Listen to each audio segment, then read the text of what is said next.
And today on All Things Conflict, we have a special episode. And in our special episodes, I like to invite someone for a longer, more in-depth conversation. And today we're tackling the topic of forgiveness. What a big word. What a lot of meaning can be attributed to it. And my guest today is Robin Shohet. Robin is a long-time friend, collaborator, mentor, colleague, peer. And we're going to dive into this topic in a loving and holistic way. And if you stay tuned to the end of it, we'll be talking about different processes that we've used to take ourselves out of places of judgment and toxicity into that loving, compassionate place where forgiveness becomes possible. Thank you. Let's dive in.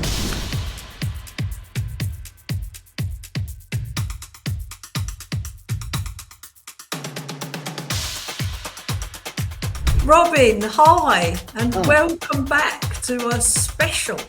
I mean, we had you for an episode, and we felt that there was so much more to talk about. So I wanted to get you back for a special. I love your wisdom. You've taught me so much. I continue to learn from you. We share ideas, and I just, it's something for me of wanting people to really be able to share in the richness of these conversations. And this time we said we'd talk about forgiveness. So, yeah, may I just begin, Robin? Is that okay? Please do. Yeah, so I suppose the first question for me is, what took you into thinking about and working on forgiveness? It's a funny story. Well, I think it's a funny story because it started off when a friend of mine, who's no longer with us, Ben Fuchs, came back from a weekend on revenge. And I showed a lot of interest, and he said, shall we write a book on revenge? And I thought, this is my topic. I love it. And I collected stories, a lot of them autobiographical. I was really in my element, and I wrote, and he never wrote anything. And I thought, this is his bloody idea.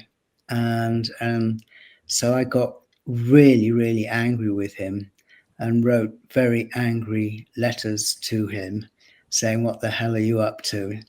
And it was the days before email. It was a long time ago. So one time I caught him posting a letter under my door, which was really angry with me. And it was quite comical. Anyway, that I let it go. And then one day he came to me and said, I want to be your friend. I don't want to write a book with you, but I want to be your friend.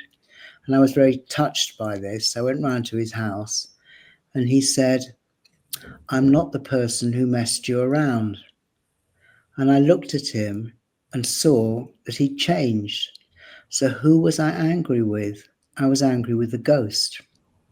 The person I was angry with no longer existed. I think it's really important because we hold people in a certain memory and we don't allow the fact that they've changed. Anyway, I saw that he'd changed. And I went, okay, we'll still do the book. And he flinched. And I saw he didn't want to do the book. And so I said, okay. And honestly, I promise you, 3 minutes before I barely wanted to be his friend, out of my mouth came, we'll do a conference on forgiveness. And I had no thought of doing that. So it was like the universe said, okay, you two, we'll knock your heads together. But really, it started off from seeing that I was angry with the ghost. And before that, playing with the idea of writing about revenge. Yeah, well, I actually got some really juicy stories. He went to Israel and I went to Northern Ireland. And what we found out around revenge, because I know this is about forgiveness, but if we look at the other side, we got a lovely quote, he who plots revenge should dig 2 graves, which is one of my... I haven't heard that one. That's fantastic. Yes. and it's like revenge is like taking poison and hoping the other person will die. Yes, yes, I've heard that. I think that was Mandela, wasn't it, who said that? Sure.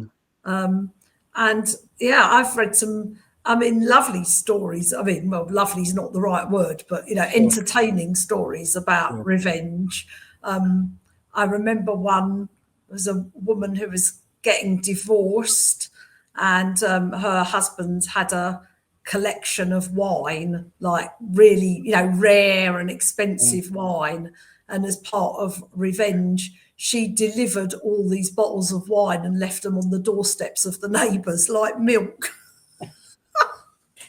Oh yeah, I mean I've heard other ones too, but you just asked me how I got into it. So it was the crucial step of seeing that I was angry with a ghost. Anyway, we did a first conference on forgiveness in 1999, and just a follow-up story because I think it's very funny, is that one of his angry letters that he shoved under my door was he called me a pushy little bastard who couldn't maintain and couldn't what was the word, restrain himself, couldn't contain an impulse for more than a moment. Anyway, I'm 5'3" and he's 6'2". So we stood there in front of 300 people, and I told this story, and I said, Ben, you call me a pushy little bastard. It took me a while to realize that the only difference was the size. Everybody just roared with laughter. And we did a fantastic conference in 1999, 300 people. And then we did another one in 2013, which you came to. And you might Yeah. like to talk about what your input was. I don't know. Would you like to say something? Oh, well, we created an organising team, didn't we? And there was Yes. you and Ben and Marina from the Forgiveness Project, and myself, and I think, and Joan, of course. And it was a week long, wasn't it? It was a week Yep. long, and we had various speakers and presenters and workshops. And I think we were playing with different titles. But I remember at one point you saying forgiveness, the great undoing. Yes. And I thought that was really insightful, because forgiveness can be the undoing of us, can't it? Well, I saw it as the undoing of our beliefs that keep us locked into the past. Yeah. Yeah. So let's, you know, forgiveness is such a big word. It's used all over the place. There are a lot of myths around it, a lot of assumptions, a lot of what I would call misunderstandings. But, you know, maybe we could spend a little bit of time trying to define it. What, you know, how would you define forgiveness? What do you imagine, or what are the core elements? Or Well, the first thing I want to say is I hate the word. Right.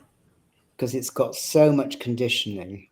I think Christianity and perhaps other religions have kind of commandeered it, and it's become an act of self-righteousness, holier than thou. And I think that's how I want to clear up some of the misunderstandings around it. That it's like, you've hurt me, you've harmed me, but as a superior human being, I will forgive you from my great height, looking down on you. And this is not what forgiveness is. I want to stress what it isn't before I say what it is. It's not moral superiority at Yes, all. it's not being the bigger person, No, or holding any kind of, yes, superiority or moral high ground, or being better than. And I sure. think, doesn't that maybe, and I may be speaking completely out of turn, but isn't it something to do with when Jesus was supposedly on the cross? Didn't he say, or at some point Jesus said, forgive them, they know not what they do? That's what he's supposed to have said, Oh, yes. yeah, I mean, obviously, yes, supposed to have, but I wasn't there and neither were you, presumably. So we'll never know what exactly it was. And it wasn't said in English either. But Sure. but that may be where some of the problems arise, in that interpretation. Yeah, I think that what's happened is that ego I'll use the word ego, and I hope people can understand what it is very clever and takes something that actually is really, really quite hard work and uses it for superiority, which the ego loves. So, okay, so having said that, it's not about superiority, and maybe that Jesus's words may have looked superior, but I don't think he would have meant them. Who knows? No, exactly. But it's not you see, people say, but it's letting the other person off the hook. Well, no, it isn't, because they're not going to be influenced by you whether you forgive or not. It doesn't mean you condone what they did. You can still say it was wrong, but forgiveness, and I think this is really important, is something we do for ourselves. If we think it's got anything to do with the other person, we're going to be completely stuck because we're wanting them to change. So if you've got an idea that you need to talk to them, you need to ask for an apology, that keeps you passive and still dependent on them. This is something you do totally for yourself to release yourself. There's a guy called Jerry Jampolsky who wrote "Love is Letting Go of Fear," which I think is a great title, and he wrote, "We take a great deal of care about the food we eat, but we don't take any care about the thoughts that we eat or that we swallow." And actually, all revenge is poisonous thoughts. So forgiveness is a wish to release ourselves from our poisonous thoughts. I'll just pause there and see if that makes sense. Yes, I really like that. It's something we do for ourselves. It doesn't involve the other person. It's a way of releasing ourselves from the prisons that we hold ourselves in. Totally, yeah. And of course, we still want to blame, and we still want to be self-righteous. There's a wonderful book I've got here, and I'll refer to it at the end, but it's called The Forgiveness Habit. And it's not an act, it's an attitude of mind. And I read the 3 things that she says get in the way of the forgiveness habit are blaming, judging, and self-righteousness. And I love that and I want to quote here because I think this is, well, I'll read the quote. "There is no more destructive force in human affairs, not greed, not hatred, than the desire to have been right. Non-attachment to possessions is trivial when compared with non-attachment to opinions." Absolutely. So that's really important, isn't it? So the 3 things were blame, judgment, and Being wanting right. to be right are the 3 things that hold us back Yes. from forgiveness. And I think there's something really important. I maybe just, but I think this conversation will just weave in and out wherever we go. But I think there's something really important about not seeing forgiveness as an act. And that's why I love the Like title. going out to dinner or whatever. It's an attitude, it's a way of life, it's a lens through which we can navigate our lives. Totally. And that's why I love the title, The Forgiveness Habit. And she suggests that in replacing blaming, judgment, and being right with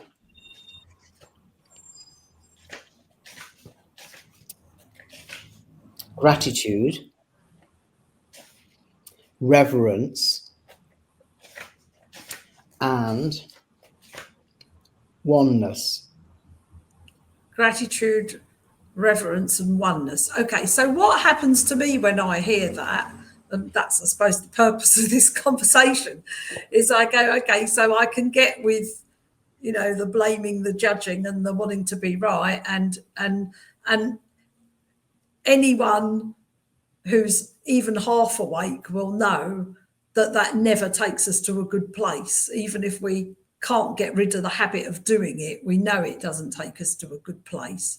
Sure. But to make the leap from there to gratitude, reverence, and oneness, that's a very big leap. So how are we going to manage this conversation to get from, okay, I could let go of judging and blaming to getting to oneness? How should we navigate this conversation? Because that's Okay. quite a journey. Yes. I've got a sentence that I think comes from this book, and I really like it. It's a huge challenge, but honestly, as soon as you say it, you raise your vibration. By the way, I think the purpose of life, there is only one purpose, and that's to raise our vibration. I can't see any other purpose in life. You can be a successful anything with a low vibration, and you can be a postman with a high vibration. So I think we're kind of meeting minds slightly different. I think that the purpose of life is to vibrate at the frequency of love. And that's the journey and the path, is to get to the vibration at the frequency of love. And when I get there, when I'm vibrating at the frequency of love, then everything unfolds and forgiveness isn't even a thing, because it's just the way life is. We're saying the same thing. I just said Yes. raise your vibration because you asked for me for intermediate Yeah. steps. So I just wanted to say raise, but of course the ultimate is the vibration of love. But meanwhile, I can still raise my vibration by not, stamping on somebody's foot when they push me in the tube or something.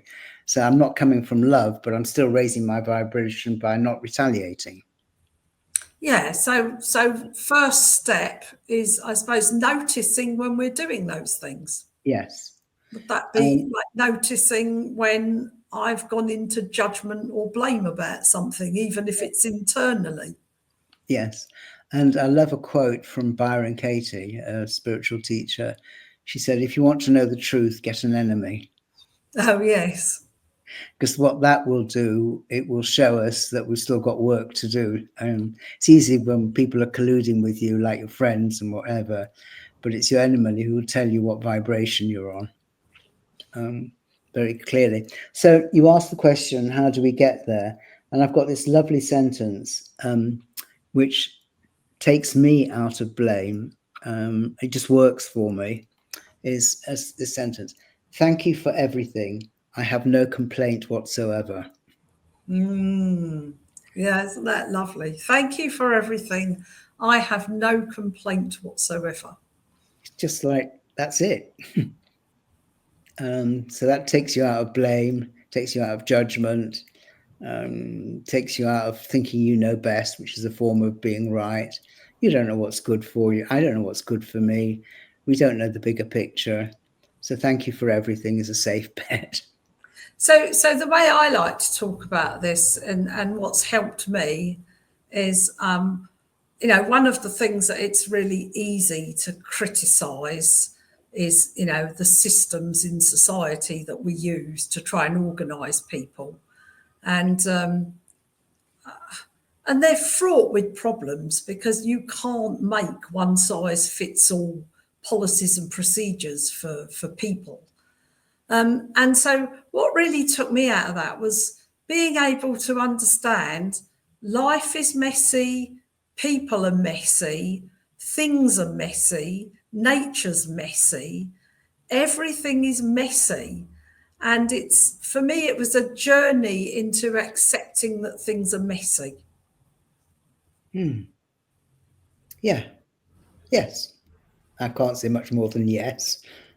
Yeah, it's been really helpful. And then to be able to share that with people. It's messy. We are going to get things wrong. We are going to make mistakes.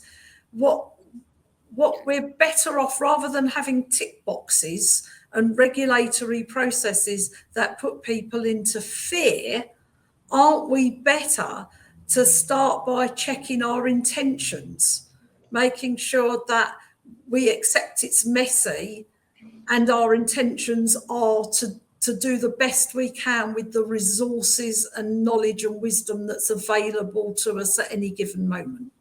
But you see, most people really believe they're doing the best they can. Hitler probably believed he was doing the best he could. He was, he wanted to save the German people from humiliation after the First World War. So he was thinking that he could do the best he could. He was doing the best. I'm saying it just to show you that we have such a capacity for self-deception.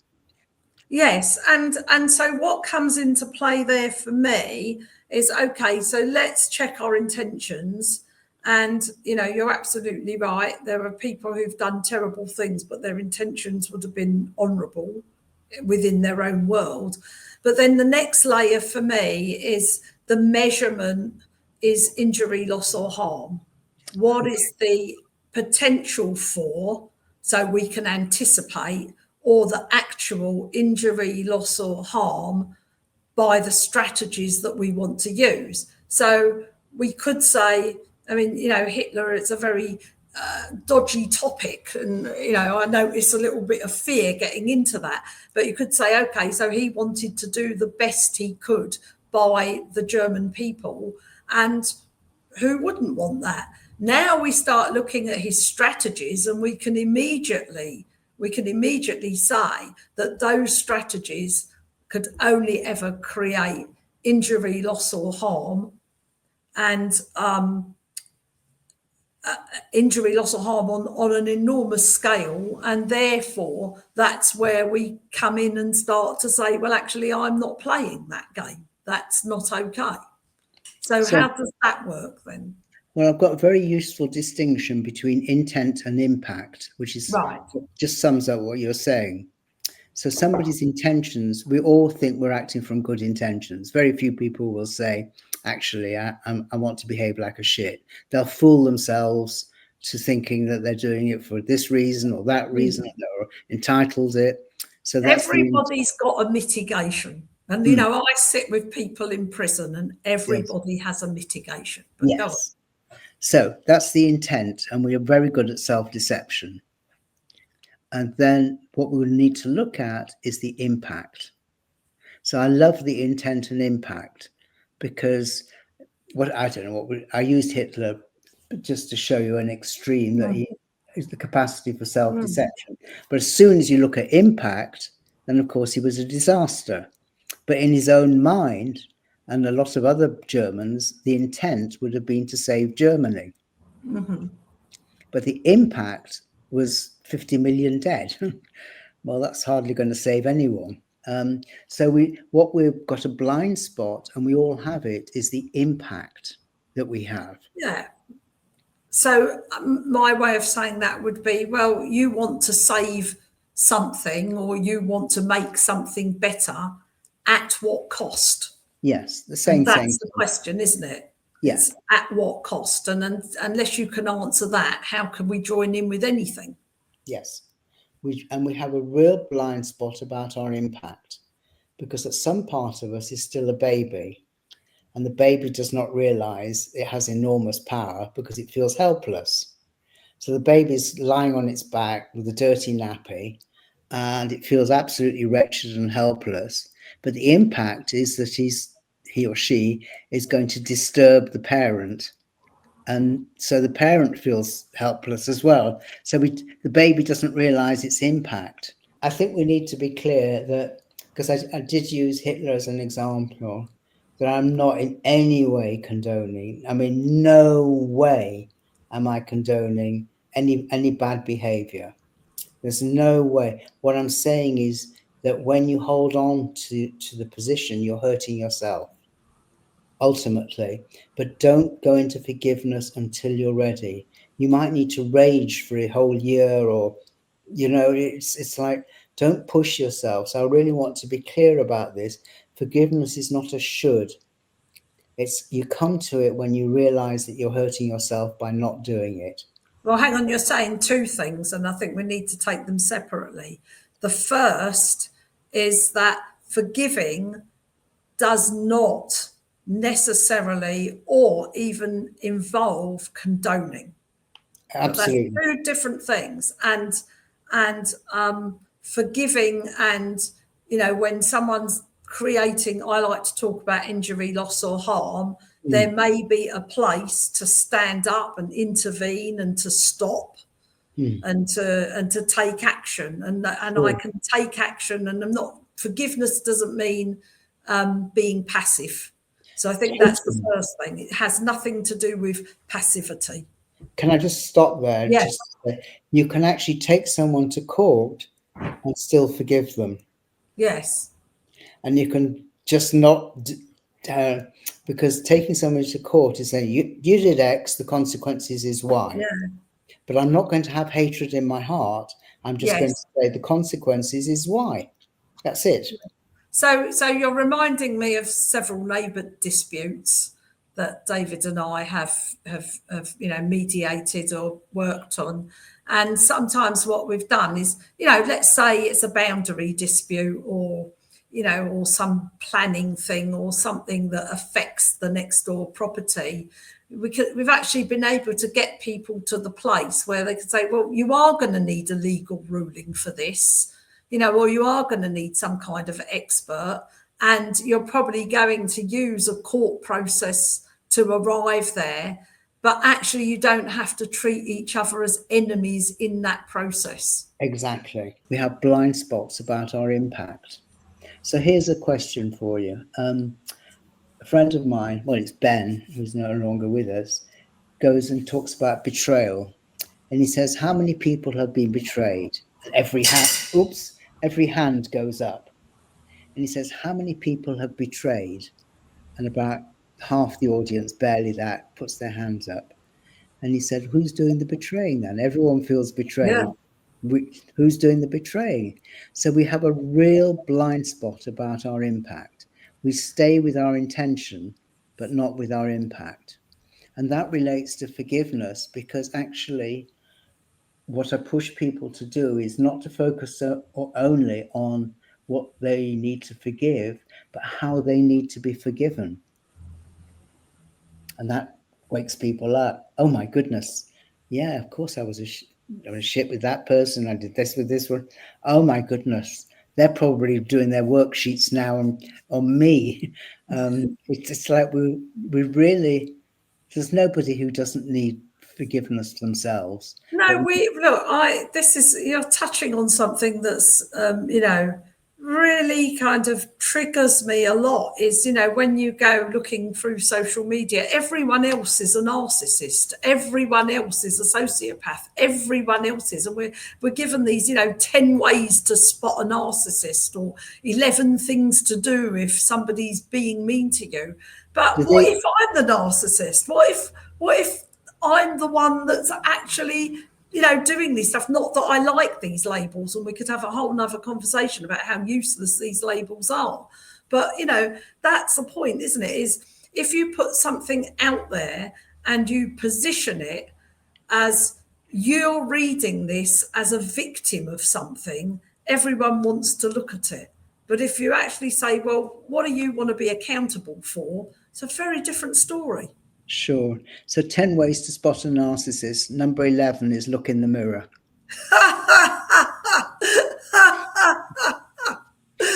Absolutely. Yeah. I mean, that's the world we live in, because we do love a victim position. And I know this might upset people and say, oh, are you victim blaming? But that's not where I am in this part of the conversation. It's coming to something when, you know, it's like if you go to a lawyer, nobody goes to a lawyer to say, look at me, I've done these terrible things. Well, everyone goes to a lawyer going, save me from something, whether I've done it or I haven't done it, or whether I believe something's been visited on me. You know, we do love a good victim. Well, that's interesting you say that, because there's a friend of mine who's written a book called The Reluctant Adult. Right. Yeah. Wow. I mean, what a great title. Isn't it? And she's just she wrote it in 1993, and 32 years later it's been republished because it's so topical. Her name's Jill Hall, and it's called The Reluctant Adult. Maybe we could put it in the chat at some stage, but it's all about the victim archetype, and it's brilliant. So I think there's a lot of credence now to being a victim. I don't want to stray too far away from forgiveness, though. Well, for me, though, the leap, you see, the leap is, if we're all victims, then there's always somebody we have to forgive, and then we're back in the loop at the beginning again. Exactly. I just wanted to make the connection Yeah. explicit. So thank you. Yeah. Yes, exactly. And Jill Hall wrote an article for me. I was editing a magazine called Self and Society, and it was called Victims Can't Forgive. And it just said exactly that. If you're in victim consciousness, you're always going to be feeling self-righteous, and it's their fault, and blaming, and all sorts of things. So if there's any victim consciousness, there's something very important about that, though, because when I talk about forgiveness, I say you can't do it until you're ready. If you think you should do it, that isn't the right reason. That's the moral injunction. It's got shades of what we talked about earlier around Christianity. If you've just been mugged, you can't just immediately, you can if you're very good, but say, I forgive them. It's possible. But if you're telling that story 10 years later, something's amiss, because you become attached to the story, not the event. And you've Okay, so there are some things, like I can think of things, and I'm probably not going to go into any detail, but I can think of things where somebody has done something that has, and back to your word, impact, that's had a serious impact. And the people on the receiving end of that impact, whose lives were altered, that's where this word forgiveness really, really matters, because what are we actually talking about? So I've read a wonderful definition of the word forgiveness that I really like, and it's: forgiveness is letting go of all hope for a better past. Now, when I put it in that context, then of course, it happened. Nobody promised us from birth to death that shit wouldn't happen, right? So there's that. It doesn't mean that, if someone has been, it was a life-altering impact, that they ever need to be friends with that person or have any kind of conversation. And there are other places and other people who can attend to that. We don't have to have reconciliation out of forgiveness. It's not necessary. Absolutely. That's why I said at the beginning, it's nothing to do with the other person. That definition is a good one. I've used it several times before. It's quite simple. It's just like, and it interrupts the idea that when I saw that I was talking to with Ben, I was talking to a ghost. That's the past. Same, but I got to it beautifully from my own experience. And that's, in one moment, I moved from not wanting to talk to him to realizing that I was angry with the ghost, to then moving to forgiveness. It just happened within about 2 or 3 minutes. And that's how I came to. So I agree with your definition totally. There's a lot of other things I want to say, but this is a challenge, and it's a huge challenge. Ultimately, I think all forgiveness is about self-forgiveness. Completely. That's where I would hope we would go in this conversation. It is all about letting go. It's letting go of all sorts of things, which we can sort of describe in more detail. But all forgiveness is about the self. Yes, and I think that's quite a challenge for some people, because we still want to think it's about the other person and what they've done. And why it's about self-forgiveness is that at some level, and this is where it gets really quite challenging, we have to forgive ourselves for not seeing the other person for who they are, but seeing them as perpetrators or aggressors or something like that.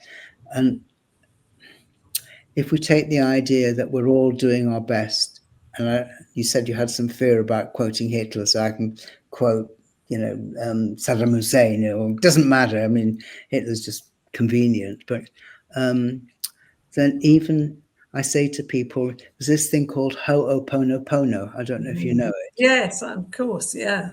And there's 4 sentences. I love you.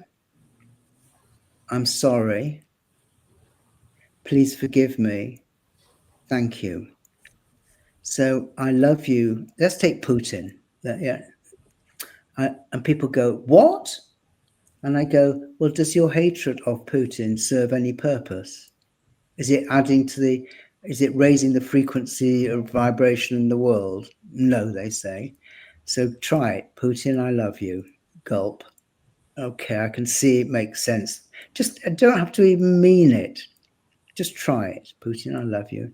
I'm sorry because I don't know who you are, and I don't know what you're doing, or I have no idea. I can see the impact, but I don't know who you really are. Please forgive me for not seeing your essence, for not seeing that actually you are part of humanity. And there are people who might look at me and say, in my family I've behaved like Putin, or do you know what I mean? I've done things in my family that I'm not proud of. And thank you for showing me that I still have hatred in my heart. And that is so challenging, but people cannot dispute that it's no good hating whatever.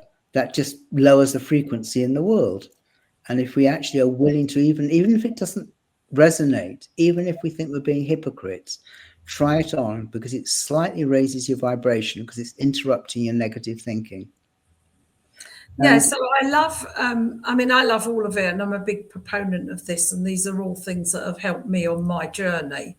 But thank you for showing me that I still have hate in my heart. It's so important, because, you talked about self-deception earlier. Sure. And, we can deceive ourselves with all sorts of excuses and rationales for things. I think self-deception, I'll take back that being right and self-righteousness is because they go hand in hand. I think self-deception is the biggest fault in humanity. And it was there with Adam and Eve. Blame and self-deception were there right at the beginning. Yeah. I've always said that the self-deception is, because often when we meet people who lie, I've known people who are pathological liars. Eventually, what you understand, you think that they're doing it to you. You think, that they're lying to me. But actually, there's a real breakthrough when you realise that they're actually lying to themselves. Yes. Lying to me just is a byproduct of that. Yes, absolutely. Absolutely. By the way, just in terms of Ho'oponopono, if you go onto BBC iPlayer, there's something called Forgiving the Unforgivable. It's on BBC One iPlayer, and it's about a year and a half ago, I think. I can't remember when I did it, but I'm talking to a guy who couldn't forgive the person who stabbed his cousin. And so we're walking in the dunes in a place called Findhorn, and I walked along with him, and I said, what do you want to call this person? He said, dickhead. So I went, all right, we'll call him dickhead. Dickhead, I love you. What? And I'm never going to say that. Dickhead, I'm sorry. And he went, actually, he was lovely. He saw the sense in it, that it would release him. And we joked about him. And in the end, all he could say, and it was a big leap, was, dickhead, thank you. You're showing me that I've still got hatred in my heart. And as a good Muslim, that is not okay. So we got to it. It's a lovely video. It's about 10 minutes with me, but it's a whole hour of him working through his journey to not exactly forgiveness, but a kind of acceptance. Yeah, what's coming up for me now are strains of my mother, God bless her soul. She went through World War II in Malta, and for anyone who doesn't know about Malta in World War II. It is still, by today's standards, the most bombed place of anywhere that's ever been bombed. And my mum was a teenager during that. Of course, I didn't realise, into my adulthood that actually she had complex PTSD. And she, if we're using this word forgiveness as in the definition that I gave it of letting go of all hope for a better past, there was just no place for her to be able to do that. And as life went on, and I think there's something interesting in what I'm bringing. I don't know what it is. Perhaps you can help me find it. But as time went on, she was less able to, because part of letting go or understanding that this has happened is then is it regret or remorse or the grief of all the years you wasted sitting in the hatred. Yes. And that's often the dam that's holding people back, because I couldn't imagine my mum releasing, and she never did to the day she died. She could never release that grief for her lost childhood, for the atrocities that she witnessed, that she talked about, as is consistent with PTSD. She talked about the atrocities that she saw as if they happened yesterday. I grew up with these stories being recounted to me over and over again, but there was no way for her to release that grief. And did I read somewhere another version of forgiveness is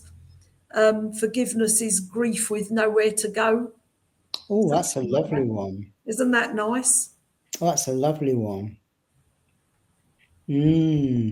Oh, yes. Gosh, that really resonates for me. So your mother would have to forgive herself for not having done it sooner. Yes, absolutely. Yeah. And she was completely unable to do that. And I saw the pain she lived with, And then, of course, visiting that pain on others. Of course, yeah. Because we do to others what's been done to us.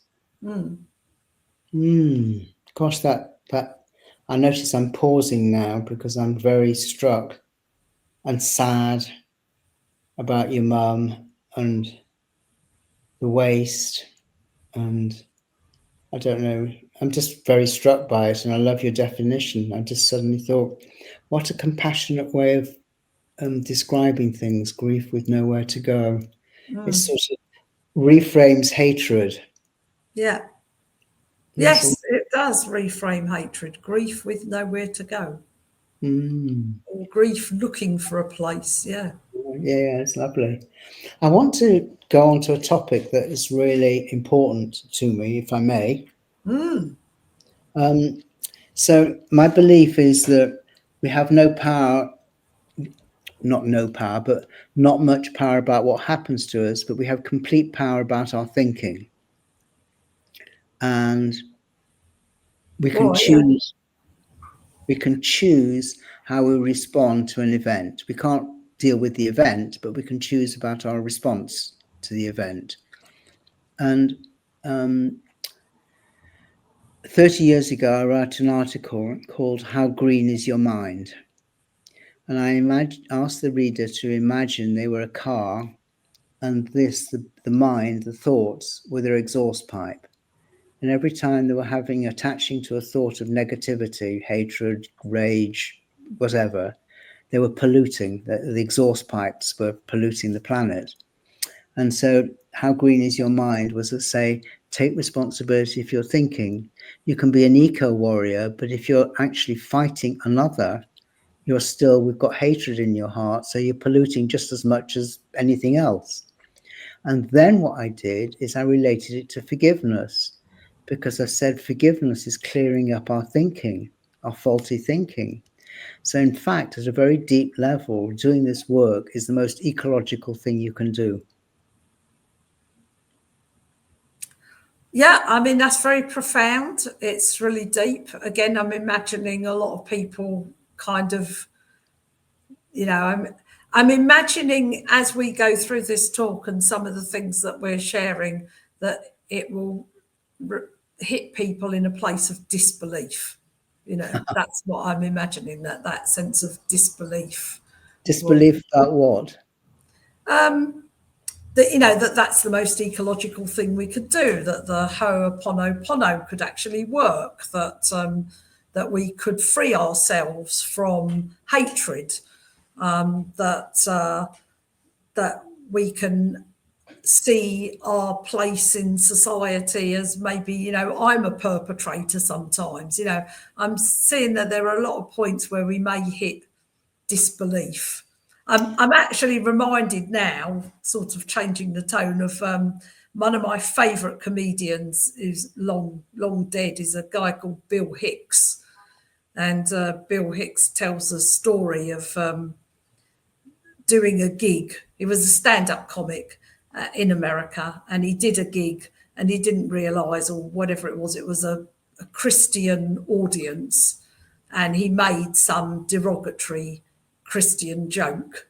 And as he came out of the gig, two very burly guys came up to him and said, we're deeply insulted, and you've upset us with what you said there.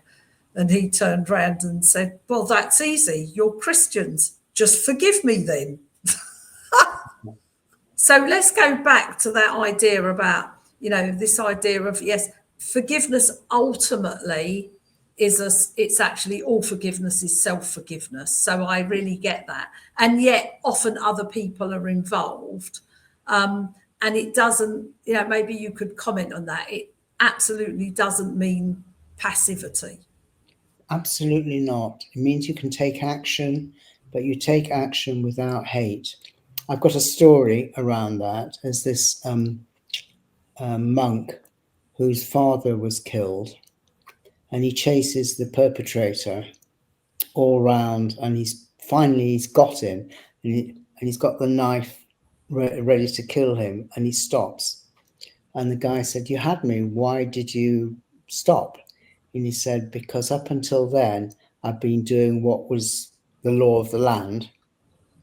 And then at the moment I raised the knife, I had anger in my heart, and so I couldn't do it." In other words, he could have killed him, but that was what the law said, you kill you. Mm-hmm. Yeah.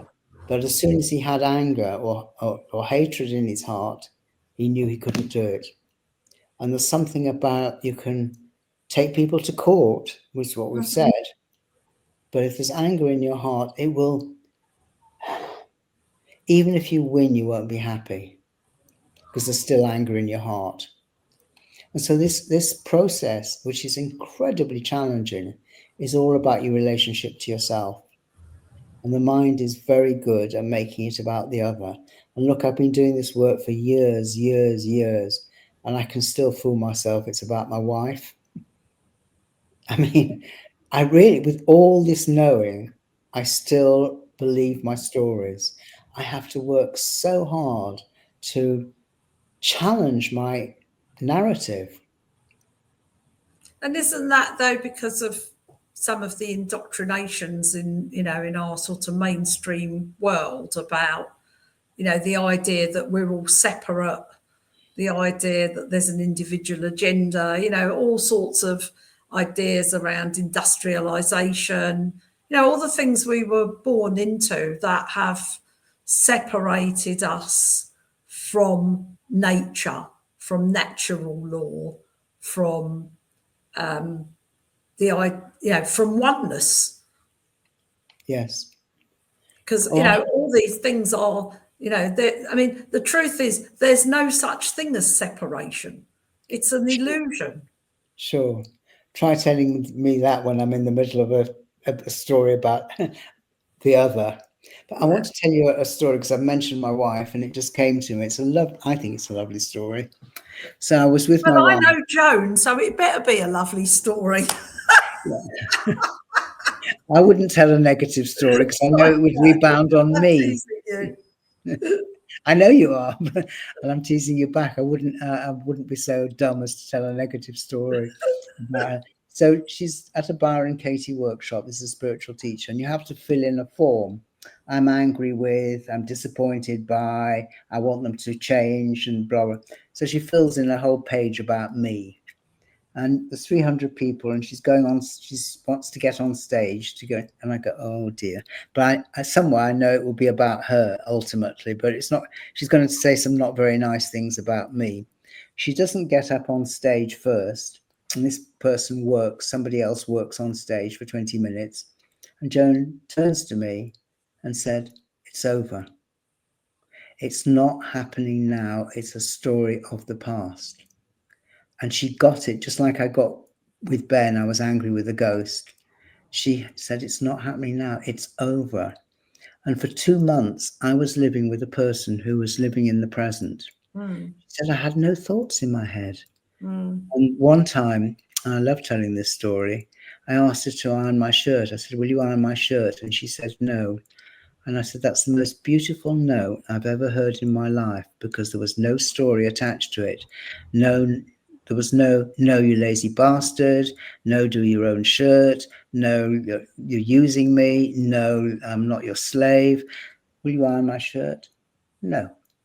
And it was so awesome. I just was in awe of that no. And I realized that everything we say carries baggage and conditioning and history and story and God knows what else. And she didn't forgive me. She just went, it's over. It's not happening now.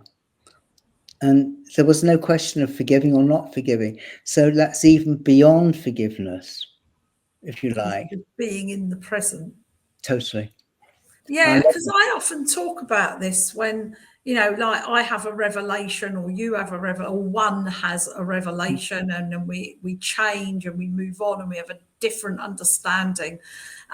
We expect everyone around us to get that we're different and we've changed and we've seen the light or whatever. Yes, And yes. and everybody else, it takes time for them to catch up.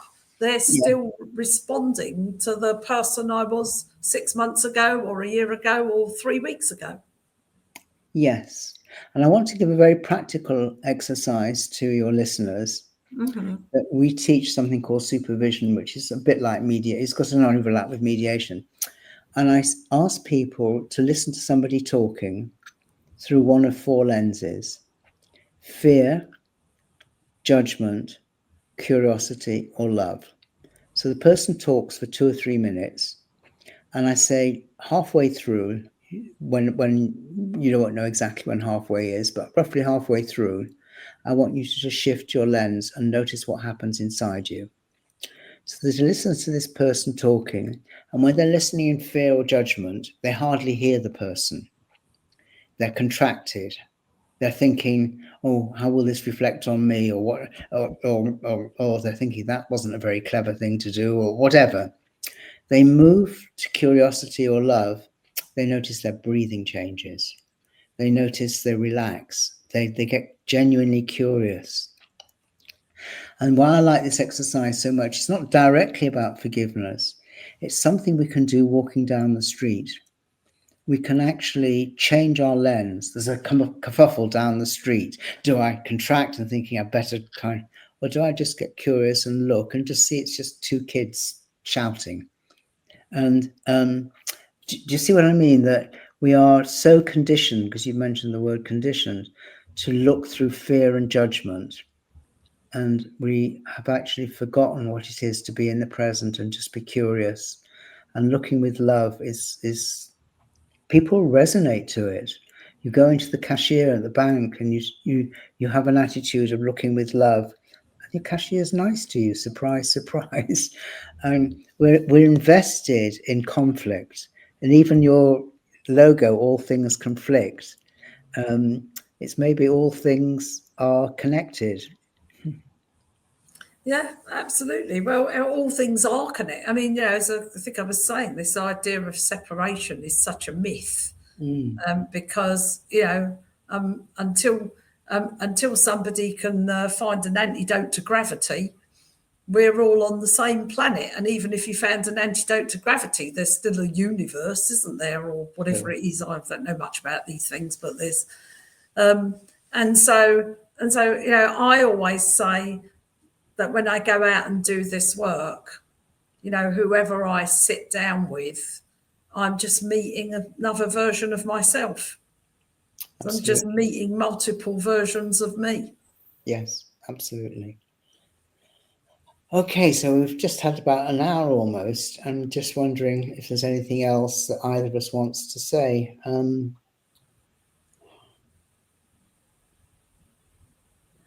I think what I'd like to do, maybe with the next sort of 10, 15 minutes as we begin to round it up, is I think I'd like to start talking about practical things people can do. Like you gave that exercise, and let's go back to getting from judgment, righteousness to oneness and gratitude, reverence, and oneness, isn't it? So can I just introduce let's do this? Okay. So I think, this is, these conversations are endless. And I mean, we did do a whole week-long conference on it. I think I want to loop back to the beginning where we talked about one of the blocks or the barriers is judgment, righteousness, and blame. And how do we get to gratitude, reverence, and oneness? And maybe what we could do is actually talk about things that we found helpful. I know there are things that helped me on this journey. What are the things that helped you? Simple things that you can do, practices. Okay, so one of them we've already mentioned is Ho'oponopono. And perhaps we could put that somewhere where people can reference it. I love you, I'm sorry, please forgive me, thank you. And I've got two instances which were just dramatic, both on trains. So one is I'm taking a tube at very early in the morning to catch a plane, and empty carriage, this man comes and he sits about 3 or 4 seats away from me, empty carriage, and he starts muttering and getting louder and louder. And then he says, and they take your fucking jobs. And I look a bit foreign and I'm thinking, oh shit. And then I go, I love you. I'm sorry. Please forgive me. Thank you. I love you. You're another human being. I'm sorry because I'm frightened of you, which is a form of attack. Please forgive me for not actually recognizing that you're carrying some of my male aggression, because I have got aggression as a male. And thank you for mirroring some part of myself. And he stops.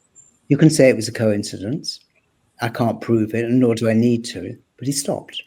And I just used that practically. And the other time was on a train where there was this family, and the father the children were distressed, and he was on his iPad or whatever he was on, taking no notice of them. I was full of judgment towards him. And I went, I love you. I'm sorry. Please forgive me. Thank you. Just silently to myself. And when he got up, he looked at me and flashed me the most beautiful smile. And I thought, that's who you really are. I'm sorry, I've been judging you. So both times I just did it silently in myself, and both times it had a dramatic effect. So nobody needs to know you're doing this. But if you keep saying that, your vibration will change. So it's very practical. This forgiveness stuff is very practical. It's not about being right or self-righteousness or letting the other person off the hook or condoning their behavior. It's about you being more at peace with yourself. So I've got two things that have really helped me. And one is really simple, and that's to get out of my head, get out of my brain and into my heart. And that's, again, it's just an energetic thing. It's about noticing when I'm thinking, because we overthink we don't need our brains that often. You know, the brain is just a tool that we should call on occasionally, but we mostly live in our brains. And so I've spent a long time, you know, I'm pretty good at it now, of shutting the brain down and just operating from the heart and just bringing the energy down and breathing from the heart and speaking from the heart. And that's an energetic practice. And whenever you can remember to do it, it has the same effect. It has the same effect as the Ho'oponopono. And the other thing that I've done in the early days was when I wanted to get out of judging and blaming and my own victimness and my own, you know, kind of, you know, why does it all happen to me? You know, all that kind of nonsense that we all go through. And I found this other way of being in the world. What I used to do is wake up, make the affirmation in the morning. Oh yes, it's another day. I've got another chance. Oh, so this pastor in West Virginia said one day, every morning God gives you a choice and a chance, and I thought that was beautiful. So get up, wake up, make the affirmation. Actually, today I'm going to do my best to live in the place of no judgment, to understand the world is messy, to come from a different place, come from a place of healing, and then just forget all about it. Throw it into the subconscious. Ask the subconscious to do the work, and then just get on with my day. And then at the end of the day, go back over 20 minutes or so. Just go back over the day and look at the conversations that went badly or that weren't coming from the place that I'm aspiring to come from, and just have those conversations again as if I was fully resourced in the place of love. Yes. And honestly, over several months, what happens is you start to notice that it changes. And I found that very useful. Yes. Yep. And Ho'oponopono is having a different conversation, you know, another way of having a different conversation, looking at the person with love and recognizing that they are just an aspect of myself. And then when you get to these places, what happens is forgiveness isn't actually a thing anymore. It's a way of life. Yes. It's a way of opening to what is. I've got a sentence here. I don't know where I got it. What do I need to heal in myself that is preventing my loving unconditionally? What do I need to heal in myself that is preventing my loving unconditionally? And an exercise, I do some writing exercises, and one of them is what's stopping me forgiving is. And people just write it out. What's stopping me forgiving is they'll get away with it. What's stopping me forgiving is I don't want to see that person again. It doesn't matter whether it makes sense or not.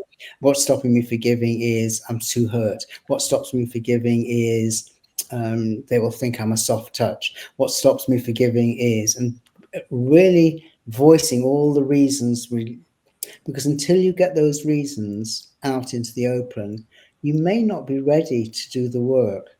And I want to honor that, but I want to say, don't push yourself. But when you've got to the point where you say, enough is enough, I'm hurting myself now, I don't want to do it any longer. That could take minutes or 5 years. Yeah, I think we have to honour that. I think you're right. And I don't think we placed enough emphasis on it when you said it earlier, is that it comes in time. But Yes. it doesn't come in time out of nowhere. There's a progression of it. So we're not saying like living in this space and then something happens and then you forgive. You live in this space and then you start being curious and asking yourself questions about how and why and what and where do I live and what is the world really and what is my life and what is the value of whatever, and to start to unravel That's, it's a process of unraveling. Undoing, Yes, the great undoing. the great undoing. Yeah, and I think that it's really, it's almost like you have to be desperate enough to want to undo your thinking, because and it's like if we're comfortably uncomfortable in our lives, if you know what I mean, and so sometimes we need a crisis to really push us to examine our belief systems, because Yeah, they're and so, sometimes I'll say to people, you'll do this work when you've got so sick of yourself that you need to yes, get over yourself. yes, When yes, the discomfort of staying in this place becomes so great. yes. Yes, I agree. Can we look at resources? Because I mentioned the reluctant. Where do I put them? Do I put them in the chat? I will have to. Perhaps if you send them to me, they can go underneath when we put it out or something. Okay. Yeah. I mean, or do you want to just say one or two of the resources? I'll say them and then we can. Yes. Yeah. So one is The Reluctant Adult by Jill Hall, about victim consciousness. The other is the book The Forgiveness Habit. And again, I will put it at, write it to you, but The Forgiveness Habit. There's the Forgiveness Project, Marina's Forgiveness Project, which you can Google. Another is the Global Forgiveness Initiative. So those are, and the last one that I had was Humza, HUMZA, Forgiving the Unforgivable, BBC iPlayer. So those are Lovely. some of my resources, and I'll write them out for you and send them to you, and then you can put them at the bottom Or something. Yes. or whatever. So, yeah. So, we're coming to the end of this conversation. What would you like? What would you like to leave the listeners with? I'm going to pause here. It's not to give a glib answer.